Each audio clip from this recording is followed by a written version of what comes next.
world, Leader McConnell moved to table his own bill so Republicans could then vote against tabling it. That's what the Republican majority thinks passes for a serious attempt at COVID relief bill in this Republican Senate when people are suffering so badly. Games, when people are suffering. The truth is, the Republican leader needed that vote to fail, because if the Senate actually proceeded to a real bill, it might mess up the timing of the Republican plan to confirm Judge Barrett to the Supreme Court. Now think of that for a moment. The Republican majority sets up a fake vote on COVID relief because if, God forbid, the Senate actually considered a real bill to do something real about this overwhelming COVID crisis, it might delay their Supreme Court nominee that they are rushing through in a process that can only be declared as abusive to the Senate. That's all the American people need to know about priorities on the other side of the aisle. Rush a nominee through whose views are way to the right of the American people and ignore, avoid, play games with getting COVID relief, which is the #1 thing the American people want, not a Supreme Court nominee who is so far away from their views. While the country is hurting, while millions of Americans are sick and dying, while workers lose their jobs, businesses close their doors, Republican senators are playing political stunts with vitally needed economic relief. And the games continue today. Once again, the Republican majority will bring up a bill designed to fail, their partisan, emaciated COVID relief bill, so-called COVID relief bill. The bill we're voting on today has already failed in the Senate, didn't get a Democratic vote, and we already know it lacks the votes. And why? Because it leaves so many Americans behind. Renters and homeowners are left behind. There's no relief for them. Americans who've lost jobs through no fault of their own are left behind. Americans who rely on critical public service by their state and local governments are left behind. Small businesses in communities of color and in some of the hardest hit industries, our restaurants, our concert venues, theaters, nonprofits, local news, receive no dedicated assistance. The Republican proposal on COVID doesn't even devote enough resources to testing and tracing, despite a spike in cases and the harrowing prospect of a second wave of the virus sweeping across America. It's laden with poison pills that our Republican colleagues know Democrats would never support. That's not a real attempt to legislate and get something done. What's in there? A giant corporate immunity provision to shield corporations from liability if they put their workers in dangerous COVID-related situations. A tax provision to benefit wealthy families who send their kids to private schools while shortchanging middle-class families in public schools. There's no reason for our Republicans' colleagues to insist on a corporate liability shield and a provision to injure public schools in a COVID relief bill. No reason. They know it's objectionable. They know it's partisan. They know it's an anchor around the minimal bill they have, enough to sink it. There's no reason to include these poison pills in legislation that they know needs bipartisan support to pass, because 20 Republicans have said they don't want to vote for any money. So they know they need Democrats, but they put things in the bill that they know Democrats will oppose and lead to the bill's demise. This minimal bill. So what's the logic here? Well, there is a perverse logic if the Republican leader wants to make sure that the bill fails. And that's sure what it looks like. It's clear why Leader McConnell is forced to do these stunts. A good portion of his caucus opposes more relief to the American people. Yesterday, the Republican whip, the member in charge of counting Republican votes, said, quote, "I think we're going to have a hard time finding 13 Republican votes for anything." 13 out of 52, 53. One Republican member proudly vowed, quote, "not to vote for another dime." People are being kicked out of their homes. Children are starving. There's no testing and tracing that meets the needs. Schools can't open, and not another dime. Let America suffer. So our right-wing ideology, saying that we shouldn't make well-to-do people pay taxes, that's what their last tax cut bill did, can prevail over the needs of America and the American people. So it's not Democrats who are blocking a real relief bill. We know that. Everyone knows that. Speaker Pelosi is still trying her best with the White House to get a deal. We've already offered to meet Republicans halfway. The biggest obstacle to another relief bill from the very beginning has been Senate Republicans and Leader McConnell. And as if we needed any more proof, it was pretty obvious before. It was reported in multiple news outlets, confirmed by 4 senators who were at the meeting, that Leader McConnell warned the White House against making another deal on another stimulus bill before the election. Let me repeat that. Leader McConnell, while he was coming to the floor and railing against Democratic obstruction, was behind the scenes warning the White House against striking a bipartisan deal on COVID relief. Who does he think he can fool? Not the American people. Ask them. They know who's to blame.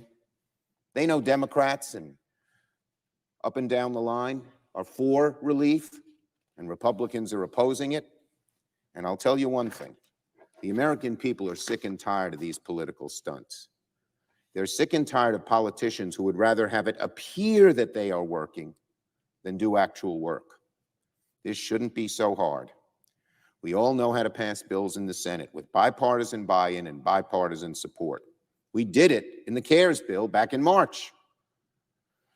But ever since that bill passed, this Senate Republican majority has gone totally partisan every step of the way, even on an issue as important to the country as relief from this evil pandemic. Now on the Supreme Court. The Republican leader has announced that the Senate will vote on Judge Amy Coney Barrett to be a Supreme Court justice next Monday, capping what will be the most rushed, most partisan, and least legitimate process in the entire history of Supreme Court nominations. Leader McConnell continues to defile the Senate more than any other senator has done in a very long time. Let us hope that Leader McConnell hasn't ruined the Senate for good with this nasty 180-degree turn, holding up Merrick Garland, and rushing this judge through while people are online at the polling places. The idea, let's wait for the next election, was total hypocrisy. Total hypocrisy. The United States Senate has never considered a Supreme Court justice this close to a national presidential election. I doubt it ever will again. I don't think we'll ever have the combination of Donald Trump and Leader McConnell, who so don't care about what they said in the past, McConnell anyway, who so don't care about trying to pick a justice who will look at the law as opposed to ideological views. Hope so. Hope it doesn't happen again. Pray it doesn't happen again. Just 4 years ago, we all know the Republican leader, the former chairman of the Judiciary Committee, the current chairman of the Judiciary Committee, and nearly every single Republican member argued that President Obama's nominee didn't deserve a hearing or a vote on the floor of the Senate because there was a national election 8 months away. Mere hours after the passing of Justice Scalia, Leader McConnell said the American people deserve a voice in the selection of their next Supreme Court justice. Not if one party or another party controlled the presidency or the Senate. Absolute. The American people deserve a voice. That was 8 months from an election. Leader McConnell confirmed yesterday that the vote to confirm President Trump's nominee to the Supreme Court will take place 8 days before an election. Senate Republicans could wait 8 months to give the American people a voice in selecting a Supreme Court justice. Now they can't wait 8 days? I am sure that if they had to, the Republican majority would confirm a Supreme Court justice 8 minutes before Election Day. Is it no wonder that Democrats are so angry? Is it no wonder that the American people are tearing their hair out when they have said they want to wait till the next election, when that's only fair, that's only democratic, small d? The hypocrisy is towering and enormous. And as I said, Leader McConnell could destroy this chamber for a very long time. Why is this happening? Well, this is part of a decade-long effort to shift the courts to the far right, so that the far right, which has so many Republicans in their grasp, can accomplish through the judiciary what they could never accomplish through the Congress. Senate Republicans failed to repeal the Affordable Care Act. We know that happened right here. So President Trump and Republicans' Attorney General are suing to eliminate the law in court.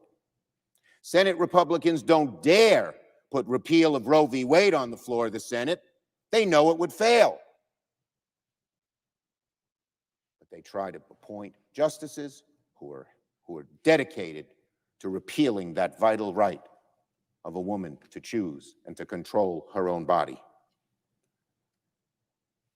This is just an amazing moment. One of Coney Barrett's very first cases would be to hear arguments against the Affordable Care Act, the very act that this chamber rejected repeal of. Republicans, as I said, could never repeal a woman's right to choose in Congress. They don't even dare bring it to the floor. The far right has never had a majority on the court to limit Roe or Griswold, but if Judge Barrett becomes Justice Barrett, it very well might. Women of America, watch out. Watch out.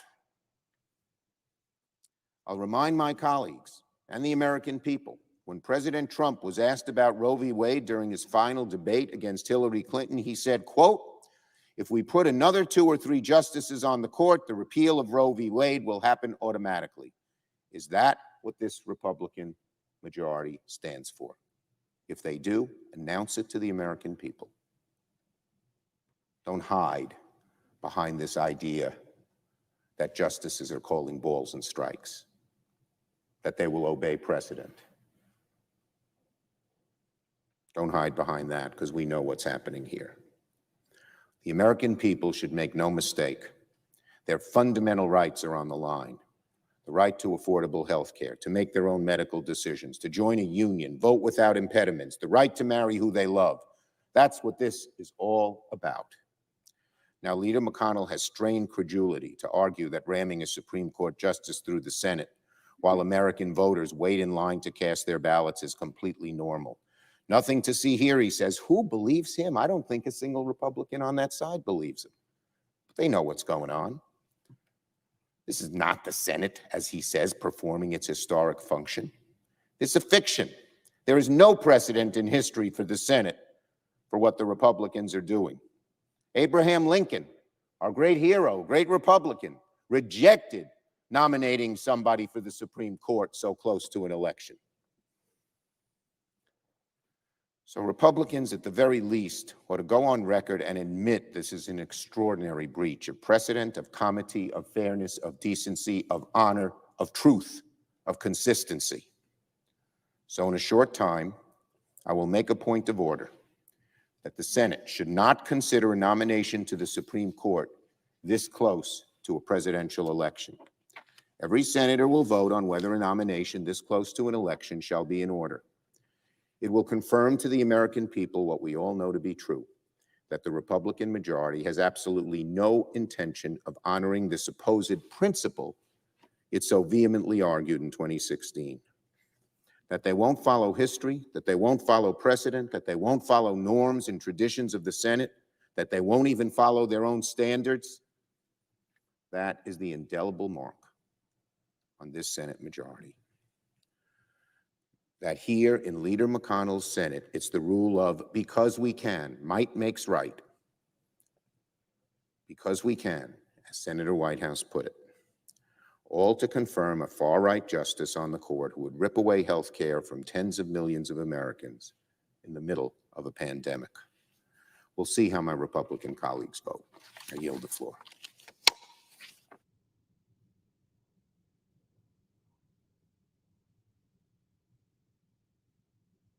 Mr. President. Senator from South Dakota. Mr. President, for months now, Democrat leaders have held additional COVID relief hostage.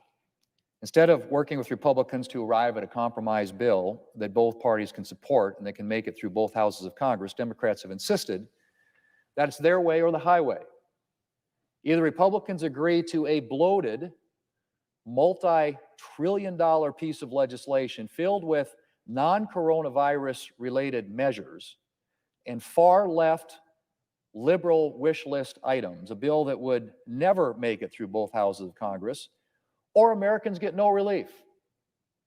That's basically the choice the Democrats have left the American people.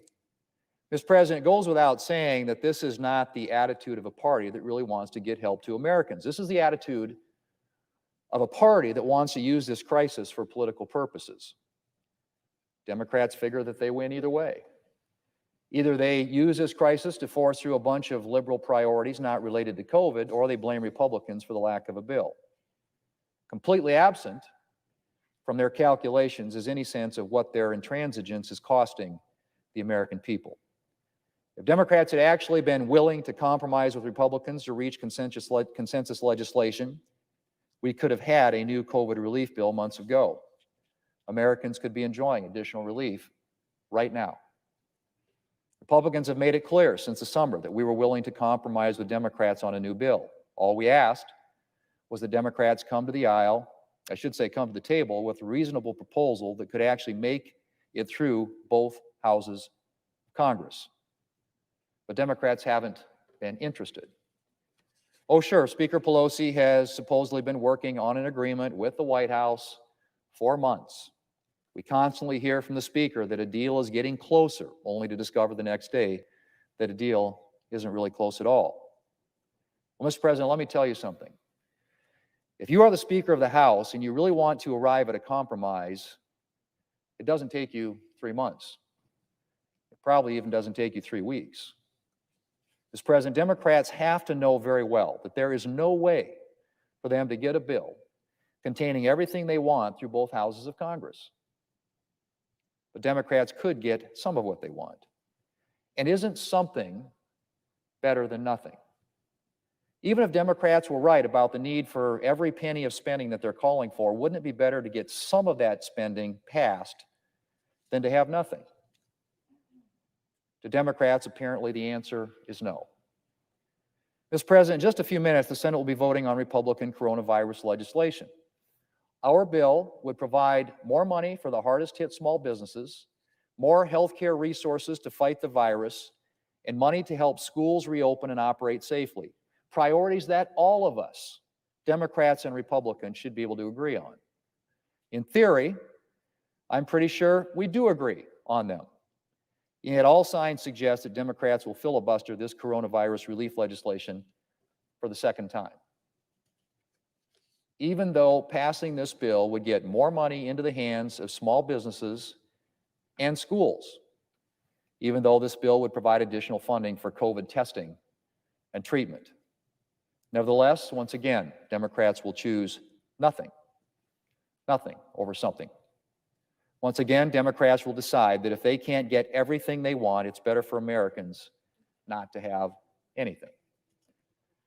Mr. President, I hope whatever perceived political gains Democrats are getting from their refusal to negotiate are worth denying help to the American people. In a few minutes, Republicans will cast their votes in favor of COVID relief. And I invite rank and file Democrats to reject their leader's obstruction and join us on that vote. Mr. President, I yield the floor.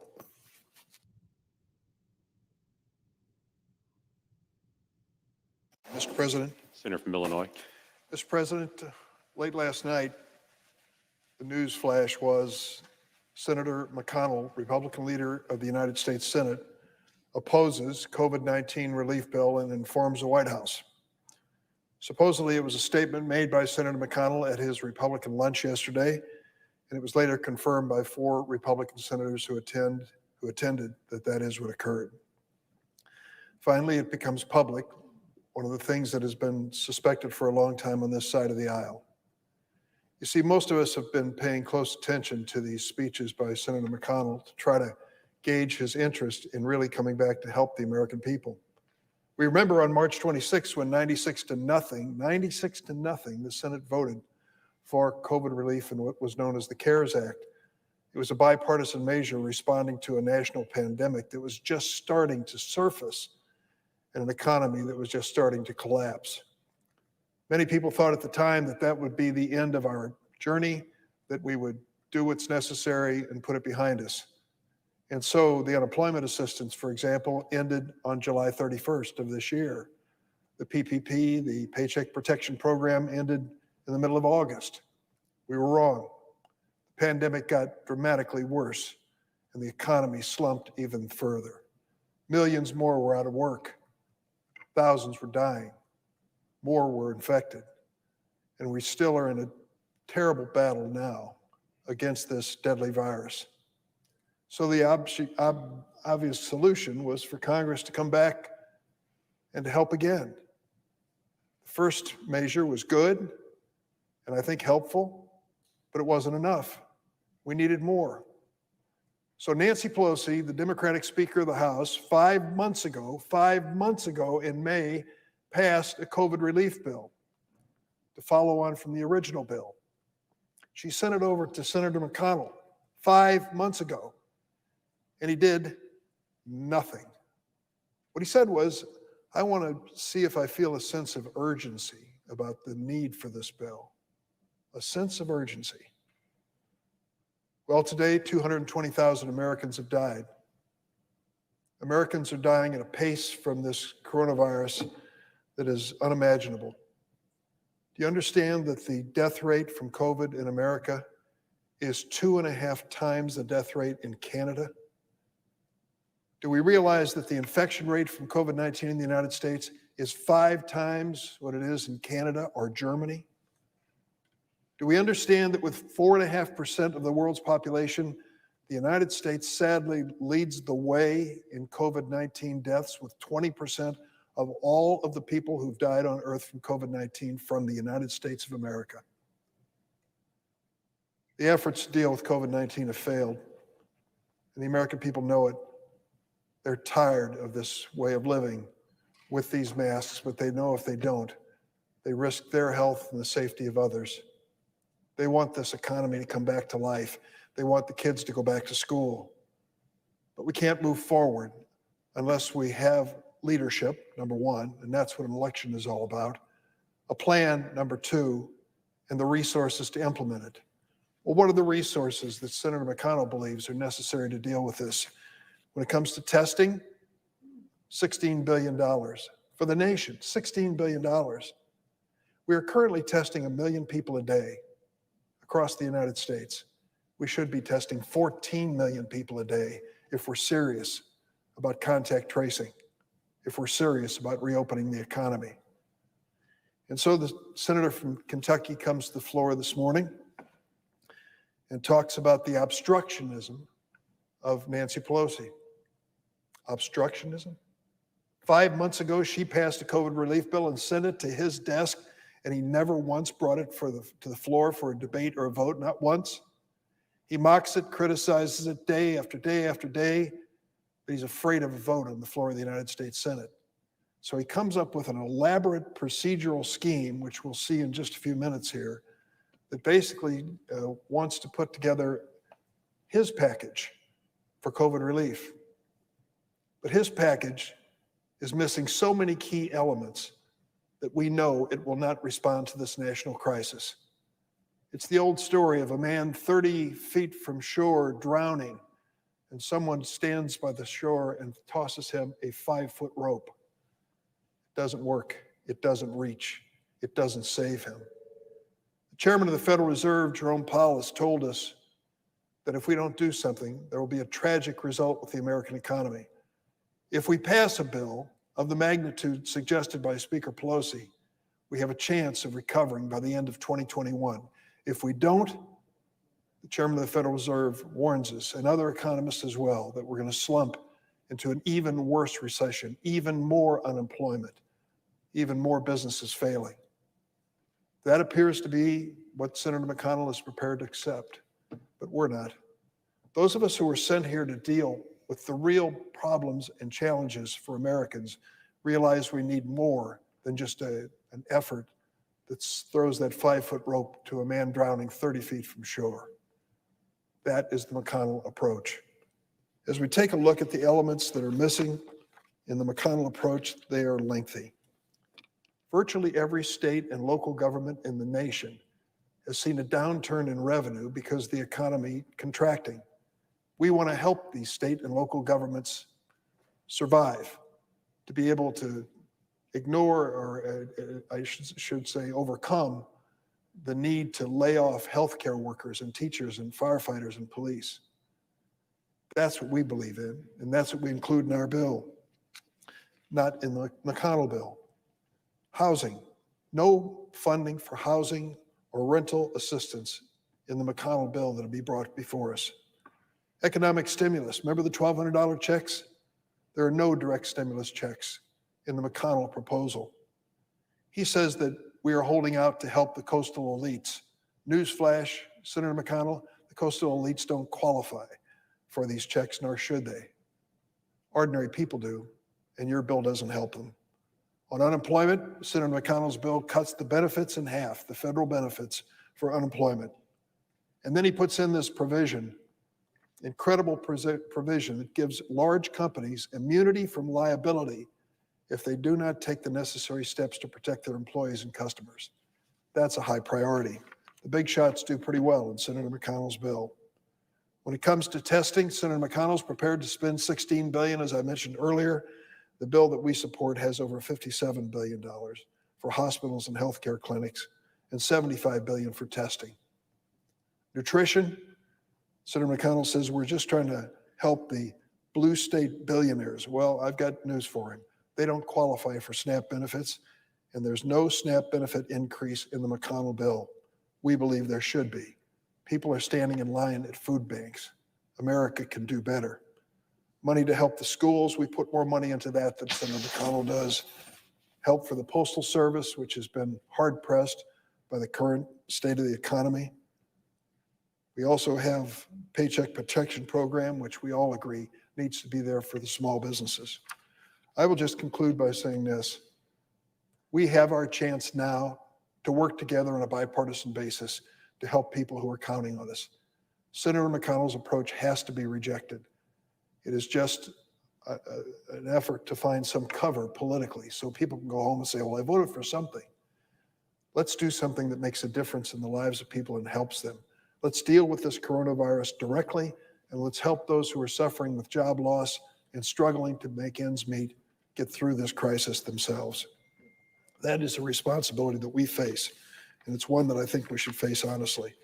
I listened as my friend and colleague, Senator Thune, came and said that we were holding America hostage with our position on the Democratic side. We're not holding them hostage. It was Senator McConnell who refused to participate in the negotiations and still does. We have an effort, bipartisan effort between the White House and Speaker Pelosi to solve this problem and to come together again as we did in March. It is time for us to do it.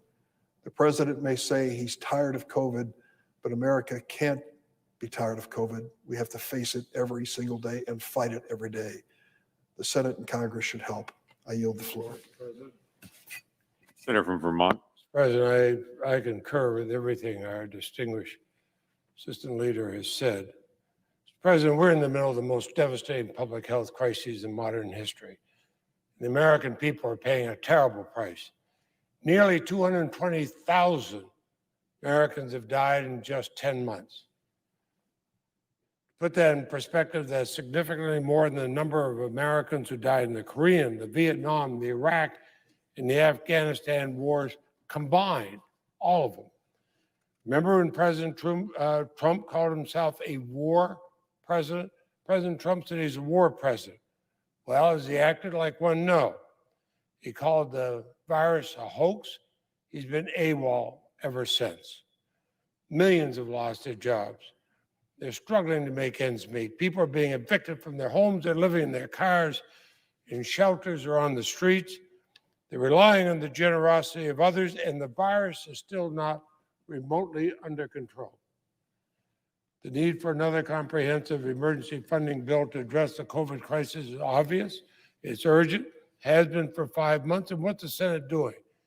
Staging show votes on COVID relief bills that the majority leader himself has said will go nowhere. And then they go back on their word, what both the majority leader and the chairman of the Judiciary Committee said a year ago, as they try to rush through the nomination of a Supreme Court justice less than 2 weeks before the election, after millions of Americans have already voted. So what are their priorities?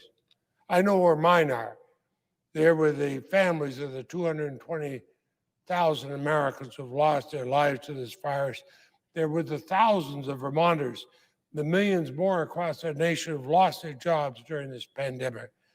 They're with the small business owners trying to stay afloat during this crisis. They're with the fathers and mothers who wondering if they'll be able to pay next month's rent or put food on the table. They're with the children struggling to learn through Zoom calls and online classes. So it's a national disaster, and it requires real solutions. We need a comprehensive bill to address this problem. We can't do it with fig leaves or do it piecemeal as Senator McConnell wants to do. We can't pass an inadequate bill today on the chance maybe we'll come back later and do what we should have done to begin with. That's not how it works. Everyone knows that. We have one chance in what remains of this year to get it right. We owe it to the American people, everybody. I don't care whether they're Republicans, Democrats, Independents, to everybody to try. The majority leader staged a show yesterday.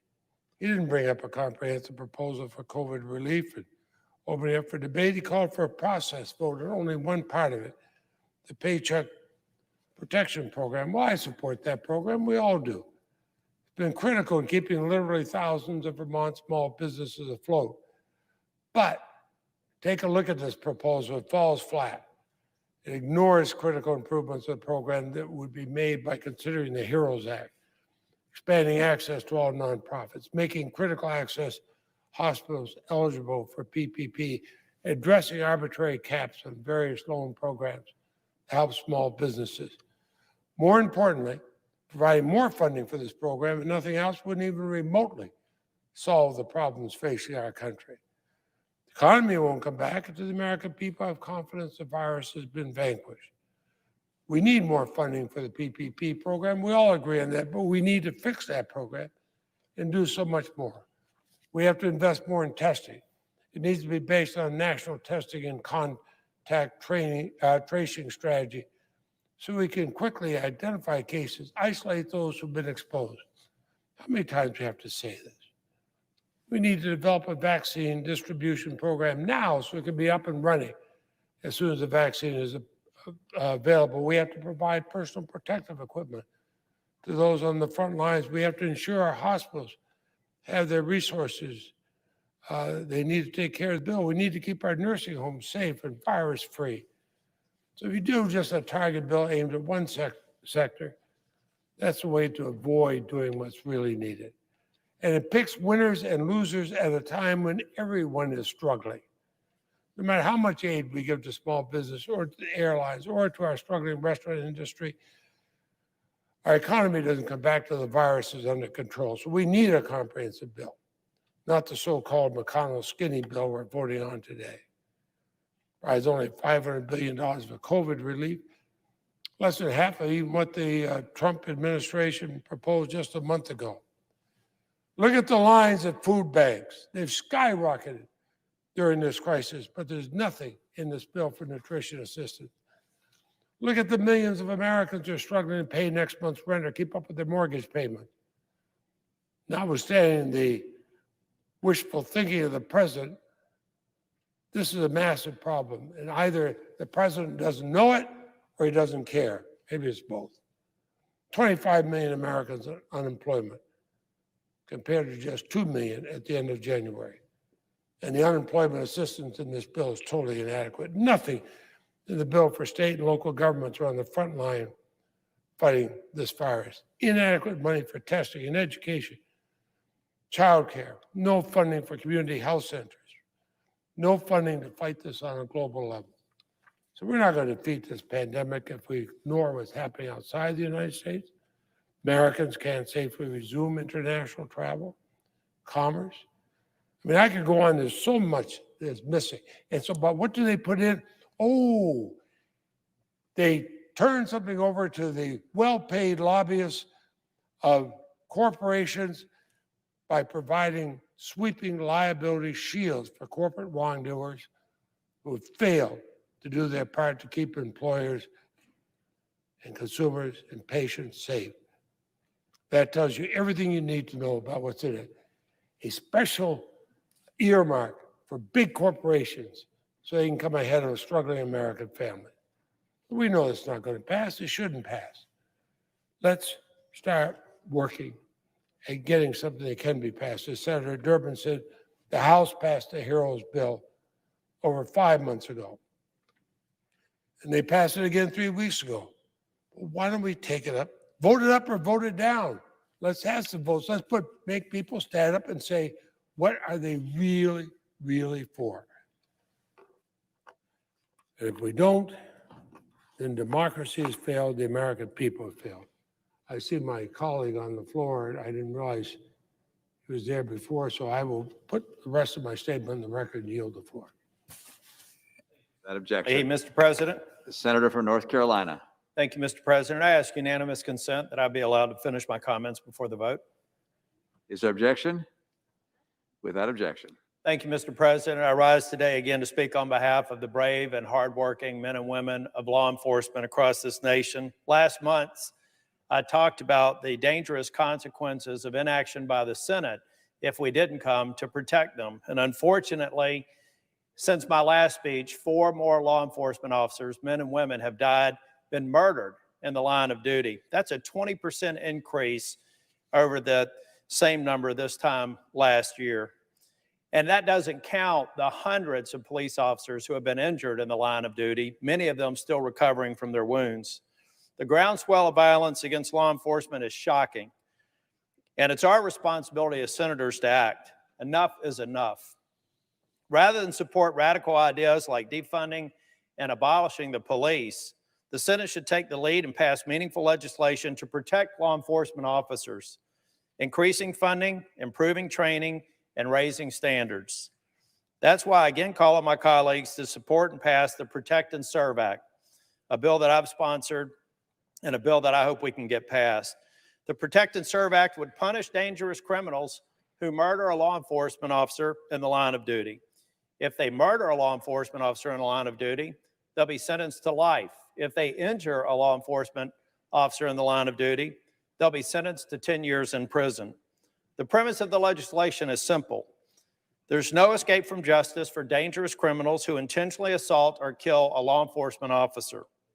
The Senate passes legislation almost every day in this chamber by unanimous consent.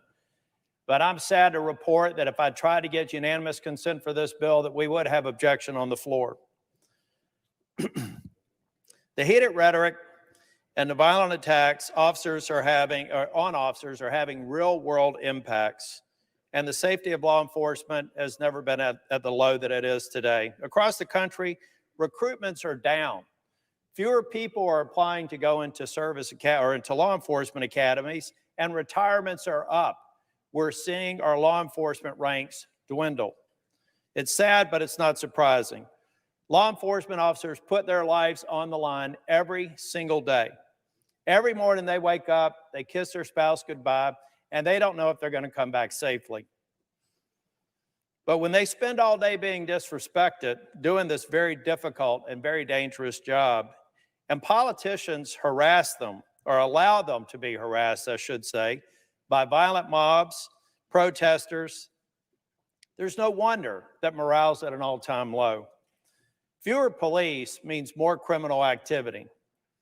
It means hardworking American citizens who are going to work every day just to make their lives better are living in communities that are less safe. We cannot sit idly by and allow for the streets to be filled with dangerous, violent criminals who face no consequences. Instead, we must speak up and show our men and women in blue that we respect them and that we back them. They put their lives on the lives to protect us, and we should do the work in Congress to protect them. In fact, in the last Congress, Speaker Pelosi allowed this bill to be voted on. She supported making it a law. But now, her conference is run by radical leftists who want to abolish the police or defund the police, and she's not even allowing this bill to be brought to the floor. She won't speak in support of law enforcement officers, despite the rising tide of violence against them. That's why the responsibility lies here in the Senate, for us to show our support and let law enforcement communities across the country know that we have their backs. Let's protect police, deputies, and let's pass the Protect and Serve Act. I urge the American people to call your senators and tell them that you want this bill passed. You want law enforcement to be safer, and you want our communities to be safer. Don't be silent. Help me fight for the men and women in blue. They're counting on all of us. Thank you, Mr. President.